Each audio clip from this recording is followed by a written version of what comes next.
ಶ್ರೀ ಗುರುಮೂರ್ತಿ ಯಲ್ಲಮ್ಮ ಪೂಜಾ ಕಾರ್ಯಕ್ರಮ.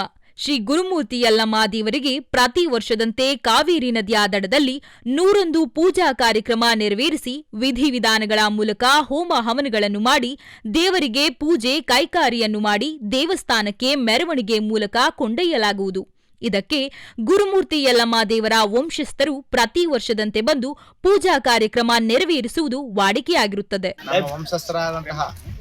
ಆಂಧ್ರ ಪ್ರದೇಶದಲ್ಲಿದ್ದಂಥ ನಮ್ಮ ಕರ್ನಾಟಕದ ಶ್ರೀಕೃಷ್ಣ ದೇವರಾಯನ ಕಾಲದಿಂದನೂ ಕೂಡ ಈ ದೇವರು ಪ್ರತಿಷ್ಠಾಪಿಸಿ ವಿಶೇಷ ಪೂಜೆ ಪುರಸ್ಕಾರಗಳು, ಹೋಮಗಳು, ಹವನಗಳು ಇವತ್ತು ನೈಟು ರಾತ್ರಿ ಇಲ್ಲಿ ಅಲ್ಲ, ಇನ್ನು ಸುಮಾರು 11ರಿಂದ 12 ಗಂಟೆ ತನಕ ಕೂಡ ಹೊಸದಾಗಿ ಮದುವೆಯಾದಂತಹ ಹೆಣ್ಣು ಮಕ್ಕಳು ಎಲೆ ಪೂಜೆಯನ್ನ ಈ ದೇವರಿಗೆ ಮಾಡಿಸ್ತಾರೆ. ಬಟ್ಟೆಯನ್ನ ಕೊಟ್ಟು ಎಲೆ ಪೂಜೆಯನ್ನು ಮಾಡ್ತಕ್ಕಂಥ ಒಂದು ಸಂದರ್ಭವನ್ನ ಅಲ್ಲಿ ಕಣ್ತುಂಬಿಕೊಳ್ತಕ್ಕಂಥ ಒಂದು ಸಂದರ್ಭ ನಮ್ಮ ಸಂಜೆ ನಮ್ಮೂರಿನಲ್ಲಿ ನಡೀತದೆ. ಇದೆಲ್ಲ ವಿಶೇಷ ನಮ್ಮ 101 ದೇವಾಲಯ ಲಿಂಗ ಇರ್ತಕ್ಕಂಥ ಗುರುಮೂರ್ತಿ ಯಲ್ಲಮ್ಮ ದೇವರಲ್ಲಿ ಮಾತ್ರ ನಾವು ಕಾಣ್ಬೋದು.